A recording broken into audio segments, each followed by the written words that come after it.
Everyone, last class में हमने discuss किया था 5 तरह के रिट्स को, जिसमें से हमने सिर्फ एक पार्ट को यानी कि हेबियस कॉर्पस को डिटेल में डिस्कस किया था। आज हम डिस्कस करने वाले हैं मैंडेमस को। मैंडेमस एक लैटिन भाषा का शब्द है जिसका मतलब होता है टू गिव कमांड और टू गिव ऑर्डर, यानी कि कमांड देना या ऑर्डर देना। A command which is issued by code, और ये कमांड कौन देगा? कोड देगा। ऑब्वियस सी बात है, कोड देगा। किसको देगा कमांड? टू एन अथॉरिटी, और उस अथॉरिटी से पूछेगा कि आप अपनी पब्लिक ड्यूटी क्यों नहीं कर रहे हैं। आपके ऊपर जो पब्लिक ड्यूटी है, कॉन्स्टिट्यूशन के द्वारा आपके ऊपर जो इम्पोज पब्लिक ड्यूटी है, या किसी और लॉ के तहत आपके ऊपर कोई ड्यूटी है, जनता के प्रति आपकी कोई ड्यूटी बनती है, तो आप उसे परफॉर्म क्यों नहीं कर रहे।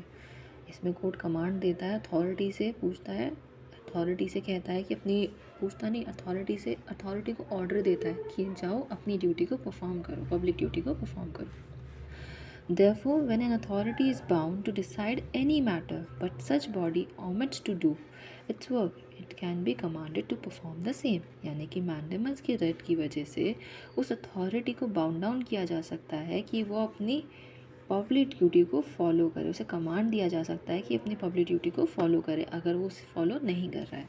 कंडीशन क्या क्या है इस रिट को इशू करवाने के लिए? कंडीशन क्या है दोस्तों? राइट, यानी कि इस रिट की फाउंडेशन ही है राइट।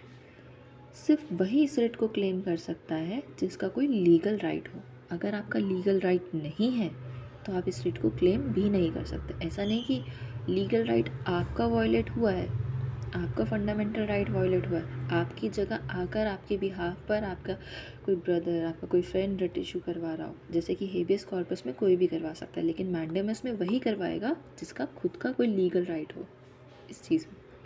केस लिख लीजिए, Umakant versus state of Bihar. इसमें क्या हुआ था कि प्रमोशन वगैरह हो रहे थे, तो जिसमें जूनियर को प्रमोट कर दिया गया था लेकिन उमाकांत को नहीं किया गया था, जबकि उमाकांत सीनियर था। कोर्ट ने ये फाउंड किया कि उमाकांत जो थे वो क्वालिफाइड ही नहीं थे प्रमोशन के लिए। बात यहाँ सीनियरिटी या जूनियरशिप की नहीं थी कि जूनियर सीनियर वाली बात नहीं थी, यहाँ बात थी क्वालिफिकेशन के बेस पर प्रमोशन की।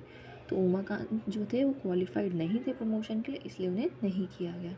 दूसरा है duty, to enforce a duty which is mandatory and not optional और डिस्क्रिशनरी।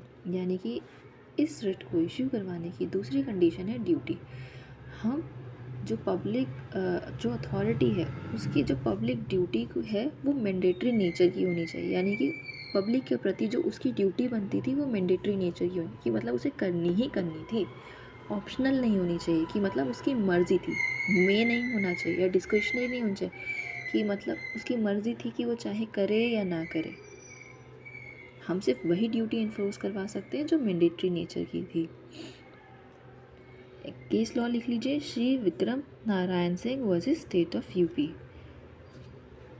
यहाँ पर ड्यूटी थी कि इस ऑफिसर की ड्यूटी थी कि वो पेंशन दे ओल्ड एज लोगों को, लेकिन उसने ऐसा नहीं किया था, तब ये मैंडेमस की रिट लगाई गई थी। तो इसे समराइज कर लेते हैं। मैंडेमस एक लैटिन भाषा का शब्द है जिसका मतलब होता है टू गिव कमांड या to give order. Court command देती है उस अथॉरिटी को, यानी कि पब्लिक ऑफिसर को कमांड देती है कि आप जाकर अपनी पब्लिक ड्यूटी को पूरा कीजिए जो मैंडेटरी नेचर की है, जिसे आप सही से पूरा नहीं कर रहे हैं। लेकिन ये स्टेट को कौन इशू करवा सकता है? सिर्फ वही जिसका लीगल राइट वायलेट हुआ हो, और दूसरा उसी पब्लिक ड्यूटी को इन्फोर्स किया जा सकता है इस मैंडेमस के तहत जो मैंडेटरी नेचर की हो, ना कि ऑप्शनल नेचर की। तो बस इतना सा था ये मैंडेमस का lecture. Bye bye, take care.